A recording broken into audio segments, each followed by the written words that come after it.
Assalamualaikum dear viewers. Welcome to my channel Learning Paradise. Also you will be fine. Viewers कैसे हैं आप सब खैरियत से हैं?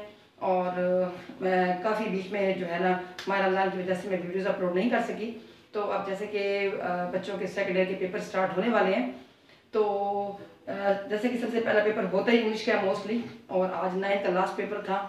तो मैंने सोचा कि आप लोगों के लिए मैं मेरी स्कीम जो है ना वो अपलोड कर दूं कि मोस्टली बच्चों को पता नहीं होता कि हम इंग्लिश की तैयारी कैसे करें और किस तरह के क्वेश्चन आएंगे और कितने ऑब्जेक्टिव में होंगे और कितने सब्जेक्टिव में होंगे। तो आज मैं आपको बताऊंगी कि आपके कितने क्वेश्चन आपने रेडी करेंगे तो इस तरह आपका पेपर सॉल्व हो जाएगा। और ये बहुत ईजी है, कोई इतना मुश्किल नहीं है। तो आपका 100 मार्क्स का ये पेपर होगा, जिसमें से 20 आपका ऑब्जेक्टिव है और 80 जो है ना आपका सब्जेक्टिव है। चलिए हम वीडियो का आगाज़ करते हैं। अब सबसे पहले अगर हम ऑब्जेक्टिव की बात करें, ऑब्जेक्टिव में आपके जो है वो एमसीक्यूज का जो पोर्शन है, जो क्वेश्चन 1 है वो एमसीक्यूज का पोर्शन है, ठीक है। इसमें बुक 2 में से आपके 3 सिनोनिम्स आएंगे और प्रोज में से भी जो है 3 सिनोनिम्स होंगे और हीरोज में भी 3 होंगे, यानी टोटल 6 आएंगे बुक 2 में से, क्योंकि ये 2 पार्टीशन पे डिपेंड करता है, प्रोज और हीरोज, ठीक है। तो प्रोज में से 3 सिनोनिम्स आएंगे और हीरोज में से आएंगे, तो इस तरह ये 6 आपके एमसीक्यू इसमें से हो जाएंगे। फिर हम चलते हैं मिस्टर चिप्स की तरफ। मिस्टर चिप्स एक नॉवल है जो कि आप इसको अच्छी तरह जब रेडी कर लेंगे तो इसके 4 सिनोनिम्स मिस्टर चिप्स से आएंगे। अच्छा, मैं आपको इससे पहले कि आगे मैं अपनी वीडियो को बढ़ाऊं, मैं आप लोगों को एक टिप देना चाहूँगी कि वो ये कि जब आप अपनी बुक को अच्छी तरह गो थ्रू कर लेंगे, चैप्टर आपने अच्छी तरह रीड करना है, मीन्स के नावल को प्रोज को अच्छी तरह पढ़ना है। उसमें ये होता है कि बाज़ बात ना मतलब कंसेप्चुअल क्वेश्चन होते हैं जो कि आपने तो किए होते हैं कि मतलब समरीज और इस तरह, तो कंसेप्चुअल क्वेश्चन आप नहीं कर पाते। और जो सिनोनिम्स होते हैं वो भी कंसेप्चुअल बेस होते हैं और इसके अलावा आपके कुछ क्वेश्चन भी कंसेप्चुअल बेस होते हैं। जब आपका कंसेप्ट क्लियर होगा तो आपके लिए बहुत आसानी हो जाएगी, आप हर किस्म के जो है ना वो पेपर सॉल्व कर लेंगे, चाहे वो एमसीक्यूज हो, चाहे वो शॉर्ट क्वेश्चन हो, चाहे वो लॉन्ग हो, ठीक है। तो जब मिस्टर चिप्स के नॉवल अच्छी तरह आपको स्टोरी पता होगी तो उसके सिनोनिम्स आप इजीली कर लेंगे। और ऑब्जेक्टिव का पार्ट के 20 मार्क्स लेना कोई इतना मुश्किल काम नहीं है, यही 20 के 20 आपके मार्क्स समझे मैथमेटिकली आपके जो है ना ये लग जाएंगे। इसमें जो एग्जामिनर होता है उसकी अपनी कोई मतलब राय का या मार्किंग का क्राइटेरिया नहीं होता। मीन्स के जैसे कुछ एग्जामिनर होते हैं वो मार्क्स अच्छे दे देते हैं, कुछ लूज मार्किंग कर देते हैं या कुछ बड़ी स्ट्रिक्ट मार्किंग कर देते हैं। तो इसमें क्योंकि आप एक मशीन ने चेक करने हैं आपके एमसीक्यूज, तो इसमें एमसीक्यूज में आप 100% कोशिश करें कि आपका कोई एमसीक्यू रॉन्ग ना हो, ठीक है। अच्छा जी, अब जो नेक्स्ट जो आपके एमसीक्यूज होंगे वो 5 एमसीक्यूज आएंगे प्रेपोजिशंस के, ठीक है। तो प्रेपोजिशन की आपकी जो रिकमेंडेड जो ग्रामर की बुक है उसमें से आपने जो है वो प्रेपोजिशन के रूल पढ़ने हैं, ठीक है। आपने क्रैमिंग नहीं करनी, आपने रूल्स पढ़ने हैं कि कौन सी प्रेपोजिशन कहाँ पे फिट आएगी, उसके अकॉर्डिंग आपने याद करना है, ठीक हो गया। तो जो नेक्स्ट क्वेश्चन है वो होगा पार्ट्स ऑफ स्पीच का। पार्ट्स ऑफ स्पीच में आपके जो है आ जाते हैं आपके टोटल 8 पार्ट्स ऑफ स्पीच आ जाते हैं, लाइक वर्ब है, एडवर्ब है, नाउन है और इसके अलावा प्रोनाउन है, कंजंक्शन है, इंटरजेक्शन है। इस पर भी मेरी वीडियो जो है वो अवेलेबल है, आप पार्ट्स ऑफ स्पीच की मेरी वीडियोस जाके देख सकते हैं, जिसमें डिटेल्ड आपको जो है वो आइडिया मिल जाएगा कि पार्ट्स ऑफ स्पीच होते क्या हैं और कितने होते हैं। सेपरेटली मैंने वीडियोस बनाई हुई हैं, ठीक है। तो अगर आपकी पार्ट्स ऑफ स्पीच पे ग्रिप है तो ये आपके 5 एमसीक्यूज आपके कंफर्म है, ठीक हो गया। तो इस तरह ही आपके टोटल जो है ये 6 ये हो गए, 4 ये हो गए, 5 और 10 ये हो गए, तो ये 20 आपका जो है ऑब्जेक्टिव का पोर्शन कवर हो जाएगा। अच्छा, इसमें मैं आपको एक और बात समझाना चाहूँगी, जैसे कि आप लोग मैट्रिक भी पहले कर चुके हो, आपको पता है वो मोस्टली बच्चों के साथ ये बबल फिल करते वक्त प्रॉब्लम हो जाती है कि वो बाज़ बबल फिल करना कौन सा चाहते हैं और करना हो कौन सा चाहते हैं। मीन्स के क्वेश्चन पेपर के अकॉर्डिंग उनको पता होता है कि हमने एमसीक्यू 3 पे जो है बबल फिल करना है, लेकिन मिस्टेकनली वो 4 पे करके बैठ जाते हैं, फिर बैठे पछता रहे होते हैं। लेकिन उस वक्त हम उसको रीराइट भी नहीं कर सकते, ना ही कटिंग कर सकते हैं, ना ही डबल एमसीक्यूज कर सकते हैं, क्योंकि उसके तो नंबर नहीं मिलते। तो इसका आपने खास तौर पे ख्याल करना है कि ध्यान से आपने सर्कल या बबल को फिल करना है, ठीक है।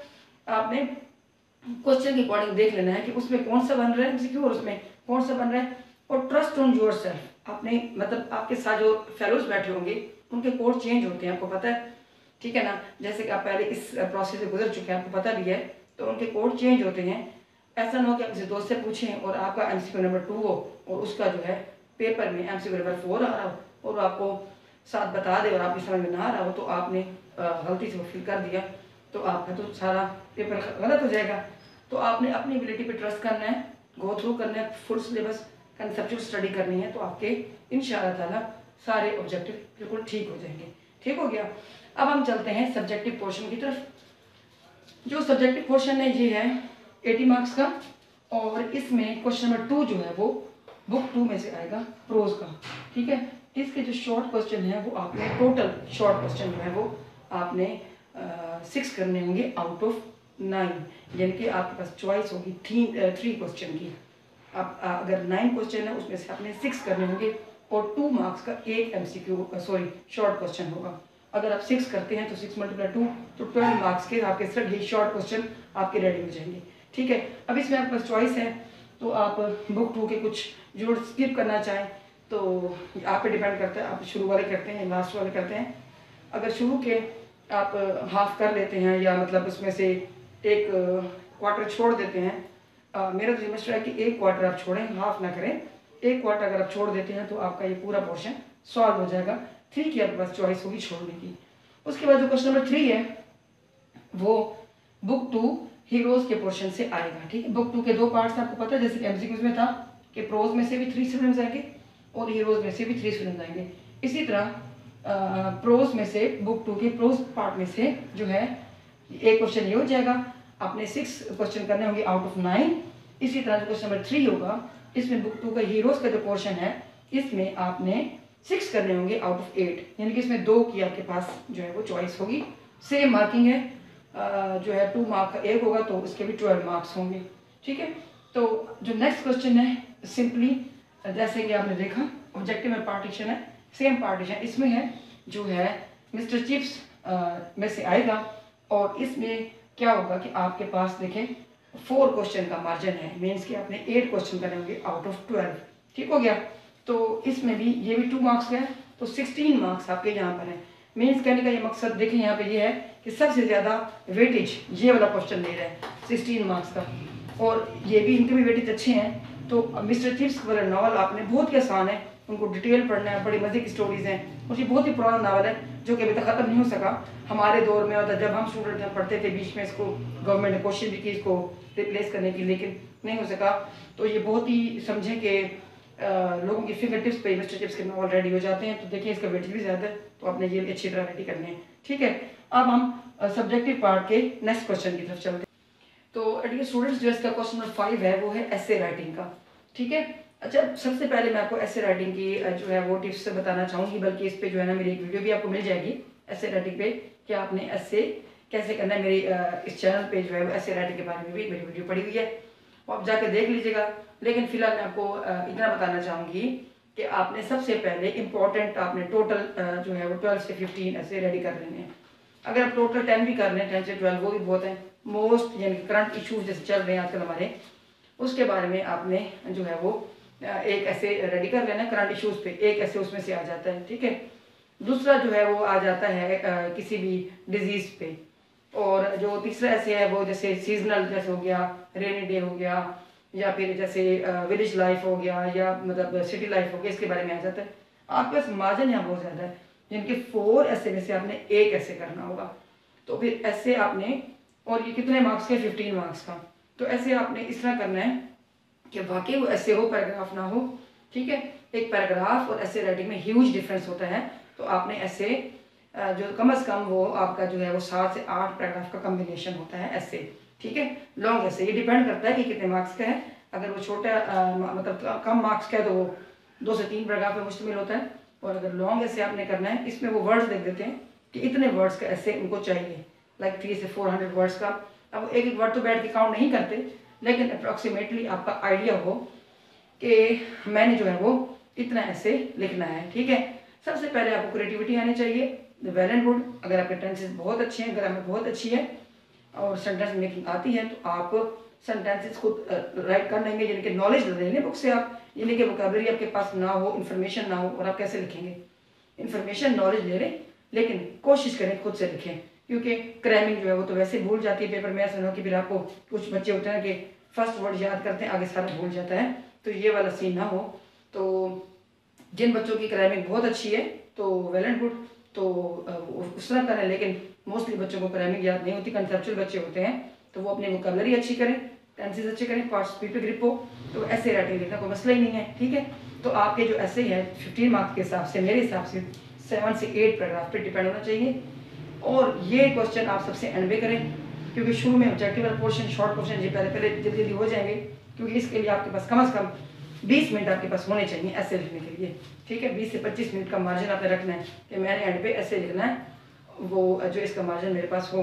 और ऐसे लिखते वक्त अगर सपोज टाइम खत्म हो रहा है, आपने वाइंड अप करना है ऐसे को, वहीं रास्ते में नहीं छोड़ देना, तो आपने कंक्लूसिव पैराग्राफ आपने कर देना है। इनके आपके हिसाब से 2-3 पैराग्राफ बीच में रह गए थे, तो आपने कंक्लूसिव पैराग्राफ उसको सब आप जरूर कर देना है, तो एग्जामिनर को लगता है कि आपने ऐसे कंप्लीट लिखा है। अगर आप दरमियान में छोड़ देंगे तो आप ऐसे इनकम्प्लीट लगेगा एग्जामिनर को, तो आपको वो मार्क्स नहीं मिल सकेंगे जो कि आपको चाहिए होंगे। ठीक है, आपकी मेहनत फिर इस तरह ज़ाया हो जाएगी। तो ऐसे जनाब जी आपने जो लिखना है वो 1 ऐसे होगा, और इसके अलावा 3 के पास चॉइस होगी, यानी कि सॉरी 4 में से 1 करना होगा। उसके बाद चलते हैं नेक्स्ट क्वेश्चन की तरफ, जो कि क्वेश्चन नंबर 6 है, और ये है जी ईडियम एंड फ्रेजेस। ये भी आपकी ग्रामर बुक में जो रिकमेंडेड ईडियम जो दिए होते हैं, ठीक है, आपने वही रेडी कर लेने हैं, और उसका मीनिंग आप उर्दू में लाजमी याद कीजिएगा। इस तरह ग्रामर नहीं करनी, जब तक उर्दू में मीनिंग नहीं आएगा तो आप ईडियम रेडी नहीं कर सकेंगे। और ये एक फैक्ट, एक मतलब एक जनरल फार्मूला नहीं है कि आपने ग्रामर बुक वाले ही करने हैं। अगर आपकी सेंटेंस मेकिंग अच्छी है, वही बात जो मैंने पहले बताई, ग्रामर अच्छी है तो आप सेंटेंस खुद भी बना सकते हैं, लेकिन उसका मीनिंग क्लियर हो, इस ईडियम या फ्रेज का मतलब क्या है। ठीक है, तो ये टोटल आपने 8 में से 5 करने होंगे, और 2 नंबर का 1 होगा। ठीक है, तो इस तरह आपके 10 मार्क्स का आपका ईडियम और फ्रेज का पोर्शन कवर हो जाएगा। और इसमें आपने खास ध्यान करना है, ग्रामेटिकल मिस्टेक नहीं करनी, और जो लिखे सही लिखे। अगर आप खुद से नहीं लिख सकते तो वही बेहतर है कि आप बुक वाला रेडी कर लें, आपको वो अच्छे से याद हो, लेकिन उसके बाद में टेस्ट अगर दिए होंगे तो आपको कभी नहीं भूलेगा। इसमें भी टोटल आपके पास जितने भी ईडियम्स हैं उसमें आप मार्जिन देख लें कि आपने 3 की चॉइस होगी छोड़ने की। ठीक हो गया। अच्छा जी, जो नेक्स्ट क्वेश्चन है, क्वेश्चन नंबर 7, वो है ट्रांसलेशन इनटू इंग्लिश। अब इसका देखें, इसका वेटेज भी सबसे ज़्यादा जा रहा है, 15 मार्क्स का ये है, तो 15 मार्क्स का आपका ऐसे है। अच्छा, वही ट्रांसलेशन मैंने आपको पहले बात बताई, बार बार वही बात आ रही है कि आपकी टेंसेस पे ग्रिप है।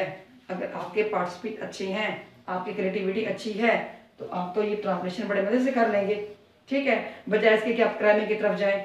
हाँ, आपकी जो वोकैबुलरी है ना उस पर ग्रिप हो, यानी कि जो आप ट्रांसलेशन करने जा रहे हैं उस वर्ड की इंग्लिश आपको आती हो, और जस्ट सिंपल आपने फार्मूला फिट करना है। ठीक है, तो ये आपका काम आसान हो जाएगा। इसकी टेंसेस की मेरी वीडियो यूट्यूब पे मौजूद है। जितने भी टॉपिक्स आपके आ रहे हैं, आपको मेरे हर टॉपिक पे आपको वीडियो मिल जाएगी, और हर टेंस को बड़े अच्छे तरीके से मैंने बड़े समझे कि ईजी वे में समझाया है। तो आप मेरी वीडियो जाके देख सकते हैं कि टेंसेस आपने हर टेंस पे कैसे फोकस करना है। यानी कि सिंपल इसका फार्मूला आपने अप्लाई कर देना है, अपने माइंड में रखना है फार्मूला हर टेंस का, और उर्दू में निशानी, दैट्स इट, और कुछ भी नहीं करना आपने। एक फार्मूला और उसकी उर्दू में निशानी कि ये कौन सा टेंस है, और साथ वोकैबुलरी, तो आप ये 15 नंबर का जो है ये इजीली आप कर सकेंगे। ठीक है। अच्छा, कुछ बच्चे जो इंग्लिश मीडियम से पढ़ के आए होते हैं, मतलब थ्रू आउट, तो उनके लिए अल्टरनेट क्वेश्चन भी होता है कि वो कोई भी पैराग्राफ भी टॉपिक गिवन होता है, तो उस पैराग्राफ पे उस टॉपिक पे पैराग्राफ भी लिख सकते हैं। वही बात आ गई, उनकी अगर इंग्लिश अच्छी है तो सेंटेंस मेकिंग आती है तो वो कर सकेंगे, अदरवाइज नहीं कर सकेंगे। तो हमारे पाकिस्तानी स्टूडेंट के हिसाब से ये वाला जो क्वेश्चन है, मतलब पहला जो अल्टरनेटिव ज़्यादा सही रहेगा कि इंग्लिश, उनकी उर्दू से इंग्लिश बनाना उनको बड़ा मतलब आसान है। सिर्फ उनको फार्मूला प्लस जो है वो वोकैबुलरी और उर्दू में निशानी आने चाहिए, तो वो इसको बेहतर तरीके से कर सकेंगे, और इसका वेटेज भी बहुत ज़्यादा है। ठीक है, ये जो है ना, ये वाले 2 क्वेश्चन ये काफ़ी लॉन्ग है, तो आपने सब्जेक्टिव पोर्शन में जब बाकी क्वेश्चन आप कर लेंगे, जो मैंने बताया कि शॉर्ट क्वेश्चन जब आप कर लेंगे हीरोज में से, प्रोज में से या मिस्टर जिप्स में से, तो फिर आपने आ जाना है ईडियम वाले क्वेश्चन पर। ठीक है, ईडियम वाले क्वेश्चन के बाद आपने कर लेना है ट्रांसलेशन, और सबसे एंड पे आपने ऐसे करना है। जैसे कि मैंने बताया कि 20-25 मिनट आपने ऐसे के रखने हैं, और कोशिश करें कि अपनी स्पीड को अच्छा रखें, बेहतर रखें, क्योंकि अगर आपकी स्पीड ही स्लो हुई तो आपको आते हुए भी पेपर आपका टाइम खत्म हो जाएगा और आपका पेपर रह जाएगा, फिर तो कोई फायदा नहीं आपकी सारा साल मेहनत का। इसके लिए है कि आप प्रैक्टिस करें, घर में बैठ के अपना टाइम लिमिट करें, घड़ी पे टाइम फिक्स करें कि मैं इतने टाइम में ऐसे लिख पाऊंगा या नहीं लिख पाऊंगा अगर मैं पेपर में मौजूद होगा। इसकी रिहर्सल बार बार घर में करें। इसके अलावा वॉच आपके पास लाजमी होनी चाहिए पेपर के दौरान, कि आप हर क्वेश्चन की पार्टीशन कर लें, ठीक है। मैं अपनी स्कूल लाइफ में भी ऐसे करती थी कि पहले क्वेश्चन को मैं ज़्यादा टाइम दे देती थी और फिर लास्ट को जो है फिर हम यानी कि उसके लिए मार्जिन रखते थे, तेज़ी से करना है क्योंकि टाइम तो उसी तरह हो जाता है। अच्छा, फर्स्ट क्वेश्चन को टाइम देने का मतलब क्या होता है? फर्स्ट क्वेश्चन आपका बेहतरीन अच्छी राइटिंग में बेशक चला जाए तो और हो भी अच्छा, तो आपने ये सुना होगा मुहावरा कि first impression is the last impression. तो सबसे पहले आप वो क्वेश्चन करें जो आपको अच्छी तरह आता हो, ठीक है। और यानी कि अगर आपके सब्जेक्टिव में क्वेश्चन नंबर 5 बन रहे हैं और तो आप अपना करने जा रहे हैं पहला क्वेश्चन, ये भी ख्याल कीजिएगा, तो आपने क्वेश्चन नंबर 5 ही आंसर शीट पे मेंशन करना है क्योंकि आप क्वेश्चन नंबर 5 ही करने जा रहे हैं, ठीक है।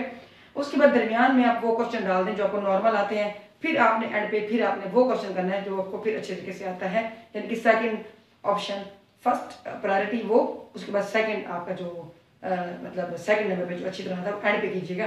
तो इससे ये है कि एग्जामिनर वो आपका इंप्रेशन शुरू में बड़ा अच्छा लगेगा, एंड में बड़ा अच्छा लगेगा। शुरू में आपका पहला क्वेश्चन अच्छा चला गया तो वो एग्जामिनर समझे कि एक माइंड बना लेगा कि अच्छा बच्चा है, आगे भी आपको अच्छे अच्छे नंबर दे देगा, चाहे आपकी छोटी मोटी गलती वो भी जाती है, ठीक है। तो ये आपने खास तौर पर ख्याल रखना है। फर्दर जो है मैं आपको टिप्स देती रहूँगी। ये था मेरा आज का लेक्चर जिसमें मैंने आपको कोशिश की है कि आपको पूरी इंग्लिश की जो है ना पेयरिंग स्कीम आपको समझा सकूँ, और इसके अलावा फर्दर ट्रिक्स एंड टिप्स के लिए मैं आपको वीडियो शेयर करती रहूँगी और सब्जेक्ट की पेयरिंग स्कीम भी आपको इंशाल्लाह शेयर करूँगी। तो आपने इस को अच्छी तरह नोट कर लेना पेयरिंग स्कीम जो मैंने बताई है।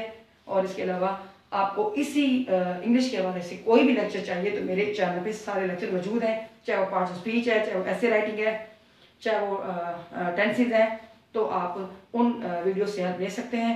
मेरे चैनल पर अगर न्यू है तो मेरे चैनल को सब्सक्राइब जरूर कर दीजिएगा। जो पुराने मेरे व्यूअर्स हैं उनका तहे दिल से शुक्रिया कि मेरी वीडियो को जो है वो तहे दिल से पसंद करते हैं, और लाइक एंड शेयर जरूर कीजिएगा, कमेंट लाजमी कीजिएगा और ये बताइएगा कि आप किस कंट्री से मुझे देख रहे हैं।